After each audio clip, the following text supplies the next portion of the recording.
I'm Wyatt Smith, founder and CEO of UpSmith, and welcome to a new season of Untapped with UpSmith, our podcast exploring all the ways in which the skilled trades industry is advancing technology to get ahead. I'm joined today by a friend and partner, Josh Campbell, the co-founder and the leader of Rescue Air here in Dallas, Texas. And Josh, I'm really excited to have the chance to hear about more of your story and share that with our listeners. Oh, I appreciate that. Thanks for having me on. It's good to see all of you, and let's go. Josh, you've had a really cool career leading in the home services sector. Just share a little bit about your story with the team. Yeah. So I'm a third generation mechanical contractor. I grew up in the mountains of Virginia, here in Dallas, Texas now, but a country boy. Some people would say where I'm from is where, hillbillies and moonshine might be a good way to look at it, but a lot of farms. My granddad was a mechanical contractor. My dad worked for him. Then my dad started his own company, and then I worked for him for a while before a long journey towards being a business owner. Did you always know you wanted to fall in the family business? Yeah. Actually, I intentionally was never going to work for my dad or my granddad. I watched them have these peaks and valleys and never be able to sort it out. I knew I was going to be self-employed, but I had these dreams of grandeur, getting rich some other way.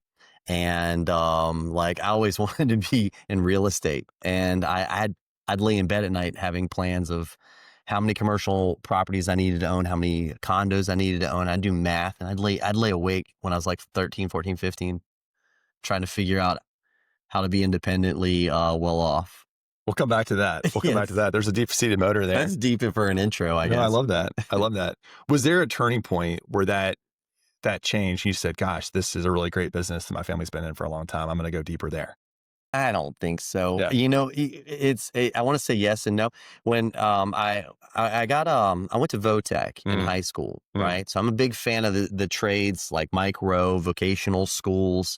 I think, I love AI, but I think it's also important to do a job that AI can't do, and to be well trained in that, which is why I like the trades so much currently.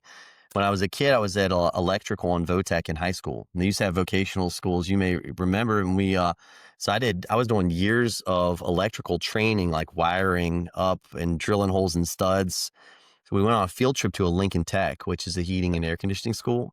And I took a scholarship test, and I got, unfortunately, lucky enough to get a scholarship to a Lincoln Tech. And being small town frugal, I went. And then when I came out of there, I was like, man, I'm already journeyman electrical, I'm journeyman mechanical. I was already sucked in. I didn't have a way out. So I got trapped in the trades. I love that so much. Well, I think, you're clearly a builder, and you're building in lots of senses, building things with your hands, but also building culture, building organizations. And I really appreciate the part about your story where a lot of it was about building relationships with customers. Yeah. And so you had so much success as a person that was a comfort advisor, like understanding people's needs. Like, share a little bit about that part of it. I think, being small town makes you relational. Yeah. Everybody knows everybody. I mean, my graduating class, I think, was 91 or 92. I went to the same kids in kindergarten that I graduated high school with. So we all still know each other really well. I know where everybody's like, I can turn on social media and find out what 91 people are doing pretty easily, right?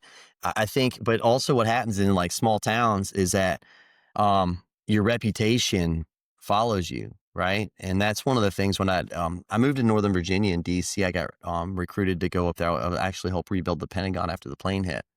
And I was compelled to get there. I think everybody was compelled to do something at that point in life, but I'd never lived in the city before. When I got there, I started realizing that people in the city operate a little different. And one of those things was the way you can move through people, because there's so many more that you can just go to, right? So the relationships were not as valuable as a small town relationship is, because if your reputation haunts you, it'll never go away. Everybody remembers all the car accidents I had when I was a teenager. I'm not kidding. When I go home, people still talk about car accidents. Can you? No, I can. Can you relate? I empathize. I'm from rural Alabama, and when I was 16 years old, I was turning left right beside the courthouse. There was a left-hand turn, and unfortunately, I popped off the sidewalk and knocked over the Carrollton High School this way sign. And so I got community service at the library to earn back that one. And they still talk about that when my mom comes in. Everything you just said is small town, right? I was turning at the courthouse, a sign from my high school, like that. None of that even exists in the city, right? So like I'm looking at. I wrecked 2 cars in 5 days. Yeah, I had a Ford Probe if you remember what one of those is. And I fell asleep after prom, like wee hours in the morning. I stayed up way too late, and I ran into a parked car in the middle of town. And 5 days later, I actually wrecked my replacement car before the insurance check even showed up. And everybody where I'm from remembers this. And when I'm 90, I'll go home for some reason. God willing, I make it to 90, but I'll go home and everybody's going to ask me about, like, do you remember that accident? 2 cars, like, that's small town. Right. And so people aren't disposable. These relationships last forever, and everybody knows everybody because that small town builds, it's like a fabric. That's right. Yeah. I love that. So my first truck was a 94 F-250, and it was the extended cab. You're so cool, dude. And Come on. So my dad had it. My dad, we grew up on a cattle ranch, and every truck he had, he ripped the tailgate off because he would forget that the tailgate was up when he would drive away from the cattle trailer. And so I had no tailgate, had all these bumps on the sides of it where cattle would run to the side. I thought it was the coolest thing, though. I drove it for the first year. And when I turned 17, I was given the chance to get this like F-150 with a, camouflage seat covers and a toolbox in the back and the brush guard. It was like every Southern kid's dream. Yeah.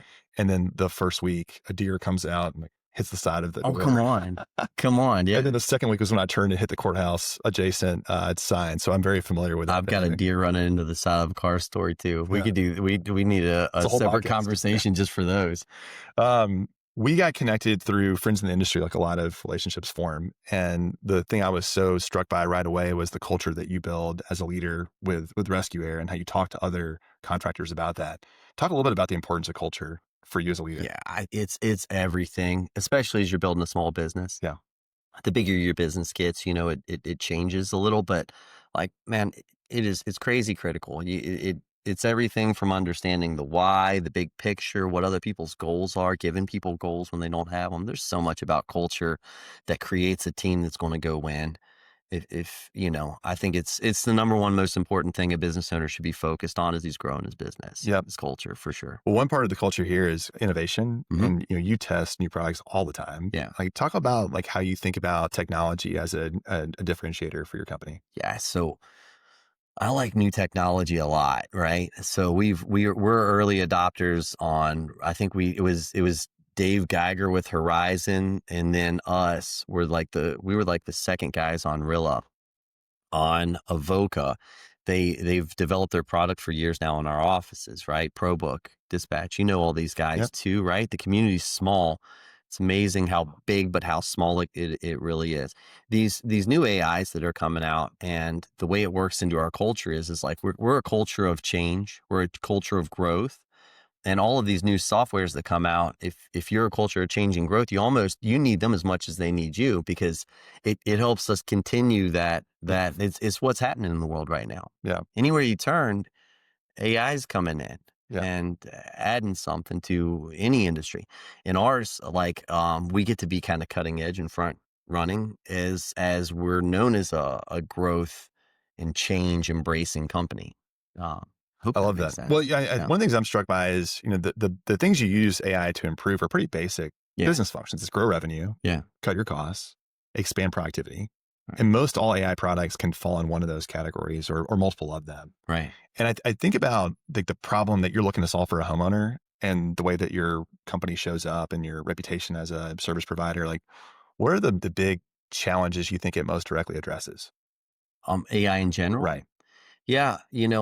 I think, I look at Avoca, right? Avoca is a fun one because Avoca came along. It's an AI call center. It doesn't, but it's so the way that one works initially is that it's just communicating with homeowners, but it does it.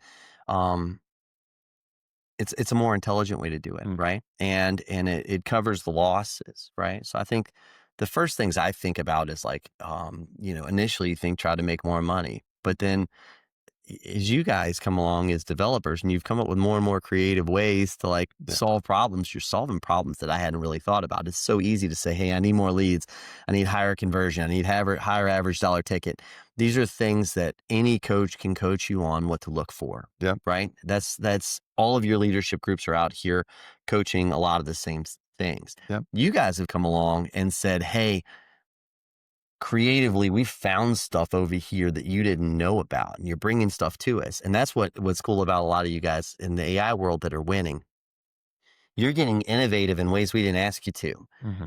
Like Rilla's new innovations, they haven't announced them yet, but they're not something that anybody asked for.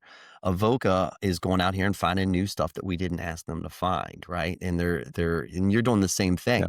You're out here closing business that I wasn't looking for an AI software that could go out here and close new business the way you guys were, right? I hadn't even thought about it. Yeah. So you guys are pretty original, at least the ones of you guys that are winning like you guys are. It's a great insight. I think, one of the things about building a great company is like having great partners to understand problems better and like co-develop the way Sure. to tackle them. One of the things I appreciate about your team is that you've got people that are really focused on serving people well. And like, that's the core of the culture that you wanted to build. And so in the spirit of serving people well, if you've had a technician roll a truck and go out and spend a lot of time at a person's house and then come back with a lot of recommendations on how they should, consider making their home more comfortable or improving things for safety, that you've made all the investment. Yeah. You've paid for the lead, you've paid to roll the truck, you've invested in the time. And so then the opportunity to close that by having a really thoughtful follow-up that is friendly and persistent.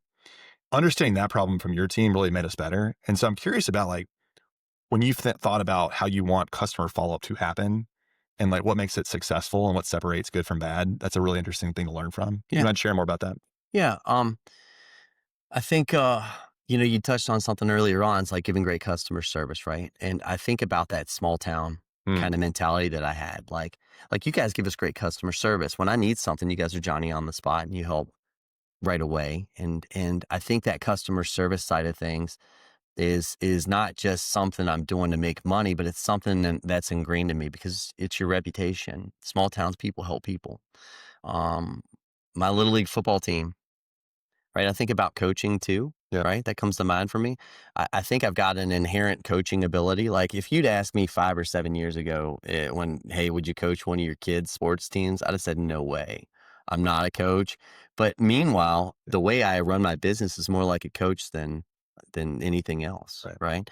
I think about all these great coaches that made huge impacts. If you ask me like the top 10 people that made big impacts in my life, I'm probably going to put 7 or 8 of them that are, I got my grandma and then maybe 9 coaches that I've had, football coaches, life coaches, business coaches. Right. And I think that's kind of how I look at the way I operate now is I find myself, you're probably getting a granddad conversation with me. I'm like an old soul. I'm on the phone with one of my friends is going to be, you're going to tell me problems. I can't help it. Go to how to solve these problems. That's like how I logically think. If you're coaching, I'll just take an inside salesperson who's like following up with customers and uncovering if it's a good time to move forward with them. What sort of principles do you share as a coach with that? Yeah, I think you want to, it's relational conversation, right? So I think I've lived a lot of different weird life experiences, like going from the country to the city. And I lived in Baltimore, Maryland when I was in Lincoln Tech. It was actually Columbia, Maryland, but I spent enough time. A lot of the students there were from like inner city Baltimore. So these different life experiences where I've been exposed to all kinds of different people, right? I took a couple of years of Chinese in college. Oh, didn't think I'd say that on a podcast. There you go. But and how? And well, and how? And moral of the story is that I think being able to relate to somebody. One of my great sales guys, one of the best sales guys I've ever worked with, Ronald, he's on our team, and he is a mirroring champion. Mirrors his customers really well. And I think I've done a good job of that in life. And it builds a bond and creates a relationship because I can kind of understand people from different walks of life. And I think relating to people is something people miss out on a lot, right? And then figuring out their why. One of the things that's been cool to watch the AI products that we've been building do is to take best practice like that. Like how do you repeat back a customer problem, do it in a way that it makes a person feel heard, reframe things that are that they have as objections as like opportunities to learn. And so one thing that's been cool about working with their team is like lots of feedback that they've given us on if I was coaching a human, this is what I want to do. And that becomes context that you can give to an agent that's digital. And so when you think about like where things are going with regard to like how digital workers, so to speak, make an impact on this team, what's your vision for where that goes? I think, being aligned with the right partners like you guys who are creative and innovative and looking for solutions that are going to help my people get better. When I look at AI, I think about somebody, AI is like a way to grow my company and continue growing my company without taking on a bunch more overhead. AI is super scalable, right? Without without having to. I actually like a small business. Mm-hmm. I'll just spit something out there that's kind of weird. I grew up in a small town, small community. When you're around 100 people, it starts feeling very different than it did at 50. You walk in and you shake hands with somebody on the team that you hadn't met before, versus I interviewed everybody, knew a lot about them back in the day. So those days changed. I think you guys, in a weird way, give me an ability to keep a small connected business while still scaling up. So, I get to keep what I like so much about my company. This is, I know it's not an answer you're looking for, but I get to keep a little bit smaller of a company, right? Let's say you're doing 8 million a year and you wanted to grow to 20. You could grow from 8 to 20 million at this point in time with the amount of AI we have without taking a whole lot more team members on.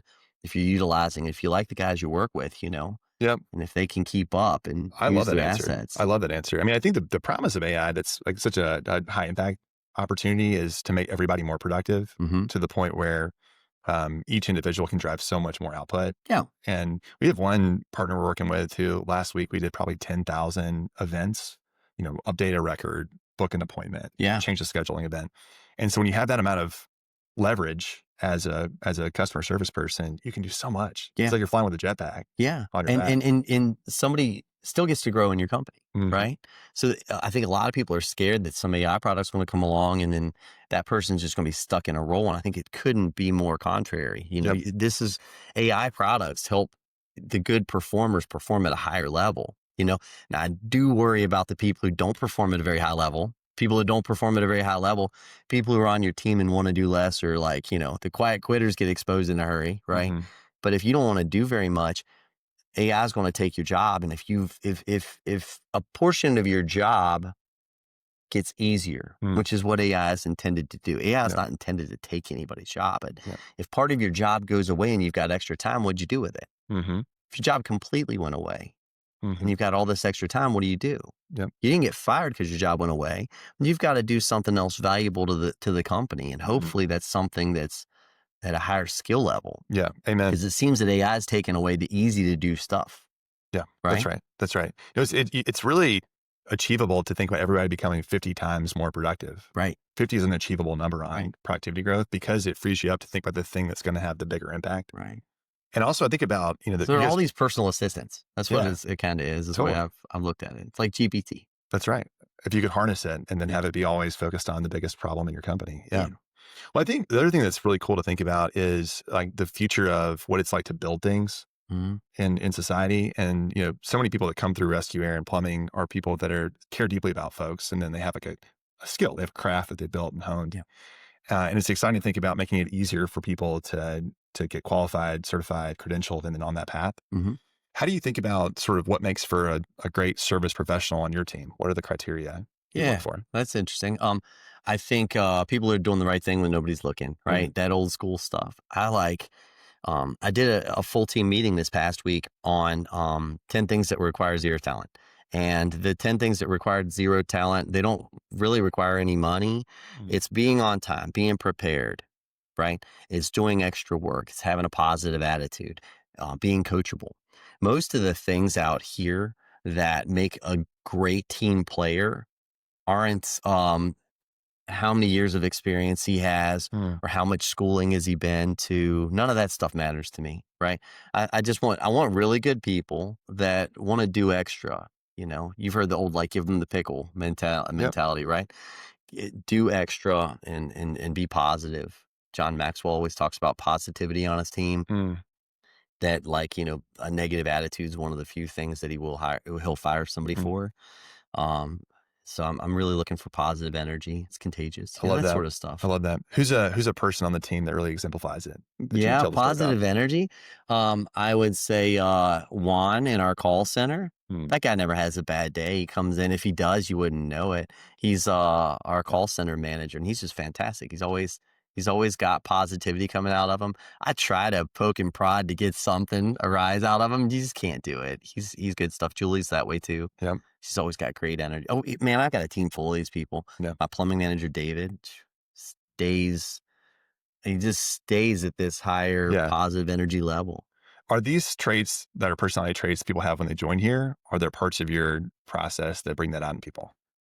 Oh man, I'd love to say we're bringing it out in people. Yeah. I think we create an environment that caters to it You hired being for it. exposed, but I think most of these people have an inherent joy Mm. and we're like, man, I really like that guy. And Yeah. like a lot of the times you're like, well, he's missing some pieces, but we'll figure it out. Right. Yeah. Right. Well, it's fun to think about how technology can do that too. Yeah. How you can help people sand off the parts that are rough, but then also like allow them to lead from strength. They Yeah. think it's their God-given gift that they're so good at. Yeah. Once upon a time you needed like, a keyboard and all your fingers. Now, I mean, Right. somebody could voice dictate their way through anything now. And, you know, That's right. Yeah. technology has made it a lot easier to take somebody who's good in the ways we're looking for and make them a good asset. Yep. Yeah. You take a lot of calls with contractors across the country, either Mhm. through best practice networks where you're helping out on problems they're facing, or you're sharing about new technology that you guys have experienced. When you talk to those folks, what are the themes you hear from them right now?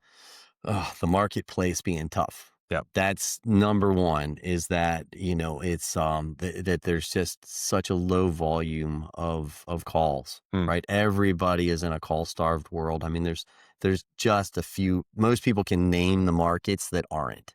Mm. And outside of that, like what can I do? And the conversation usually ends at how do you get more efficient? How do you do things smarter? Right? Knowing that we can't get more calls. I mean, I don't think anybody's fooling themselves into believing they can go buy more calls at this point in time, unless you just want to buy your way out of business. Yeah. So what can I do with the calls that I have to be efficient and to maximize and to keep competing? If it all went away, if all the new calls went away, would we just go out of business, or all the replacement work went out away? Mm. Would you just shut down shop? Mm. The answer is no. We'd get creative and we'd figure it out. So kind of look at the world that way. Yep. If you can do it proactively, especially. But I think everybody at this point in time is deep in a different kind of world. It's wild. Our data reflects that the cost per lead for contractors has increased by 25% in Right. just 2 years. And the business model for the lead aggregators is pretty darn good, right? They just can keep raising the price. And That's right. once you build your engine for lead generation around that product, like that becomes really tough. Yeah. And so one thing that's been interesting is learning from people about how much gold lives inside the existing customer record, Right. and how much gold lives in these relationships you formed with people. And I don't think anybody is fooling themselves that there's not a pivotal change coming, right? It's the way that people research and find business, right? I think your reputation, let's say GPT search, it's a perfect example, right? How are you going to, exist in that world, Mm-hmm. right? I think, for a long time, a lot of us probably it got easy for a long time. Like the COVID world and a couple of years after that, it wasn't hard to get leads and grow your business, right? There was a lot of money flying around. A lot of people had money. There was artificial inflation. Yeah, interest rates were low. Right. Yep. Exactly. So now, but when as the world normalizes, now you've got to figure out, but now you're dealing in a different world than we were dealing in before. Yep. So how are you going to find business and close work? And one of the things I think is, if I was going to give any advice to somebody, I'd say customer service is more critical right now than it's ever been. Yeah. And if you're giving your previous customers are the ones you need to be taking care of, because this influx of new customers is in there, but like you go years with new customer influx, right? It's almost like the small town mentality, right? I got to protect my reputation, and I've got to really focus on my previous customers if I want to win. Mm-hmm. And I think probably everybody out here has bled out more customers than they should have over the last 4 years. I think we need to get back to where we were. Maybe think about if you were around 5, 10, even 15 years ago, the way you treated a customer back then. I'd get back to that as quick as you can. What do you think right now is standard for what customer churn looks like in a membership program, as an example? Oh my gosh, people not sticking with you. I mean, I'd say we're probably losing somewhere in the neighborhood of 25% of them a year. Wow. Well, you figure, but people aren't moving as much either, right? I was going to ask you, what do you think the main drivers of attrition are? It used to be that there was a for sale sign on the front yard, right? But right now, I saw something the other day that said we're over 11 years that the average person's been in their house, which is like a 20 or 25 year high. And the data on that's crazy. Uncle Michael talked about it all the time. He's, you think about when you buy a new house, right? What's the first thing you do? You start improving on it. You start really, part of it, nesting is making it your own. Yep. And then you start changing out an air conditioner or whatever happens. But you get 5, 6, 7, 8, 9 years into a home, Now it's like you've dumped all this money into it. You're not thinking about turning that product. Most people make big investments in their house in years 3, 4, 5, 6, 7, 8, right? That's when you're putting a bunch of money into your house. And then it's like somebody who's an original owner on a 50-year house and you go in and they have blue carpet, right? And you're like, okay, why didn't they ever change that out? Well, it's they weren't going anywhere and that was good for them. Yep. I think what changes now is that we're looking at houses where people have been in their houses for a long time and they're not making as many investments in the house. We could really use some lower interest rates right now. Yeah. But I'd take great care of your previous customers. Like stop the churn on those membership agreements if you have it. I wish we could. We're working hard to do that. If the Fed's listening right now, we can ask them to pretty please lean in on that. Pretty That's please, right. Yeah. I think one of the things y'all do really well is to think about all of the data that exists about past service records at any of these given customers, and then insights that leads to and how you could serve them better. Yeah. And it's almost like you're the primary care doctor for the house. Yeah. Right? Because you have all this information. In a lot of ways, you know the house better than the homeowner knows themselves. Yeah. It's great customer service to just use the data you have and serve the customer. And, we have all this data. It's like, I think about back when I was a selling tech, I had 3 years where I was running calls and I was, I'd sell air conditioners on some, I'd fix some. Yep. And on my way to the call, I'd be writing down the name and address. And this is all pencil, press hard, 3 copies, right? So I'm running this call and I knew all of their history. Yep. I read every ounce of the history, less data in the system back then. But I'd go through all that. In text right now, they're riding call to call. I think a lot of them are watching TikTok videos. The amount of people driving down the road with their phone in front of their face, they're not reviewing notes on the next call. I'd call the customer, I tell them on the way, build rapport on the front end. This stuff's not happening the way it used to. And I think a lot of older generations live in that relational world.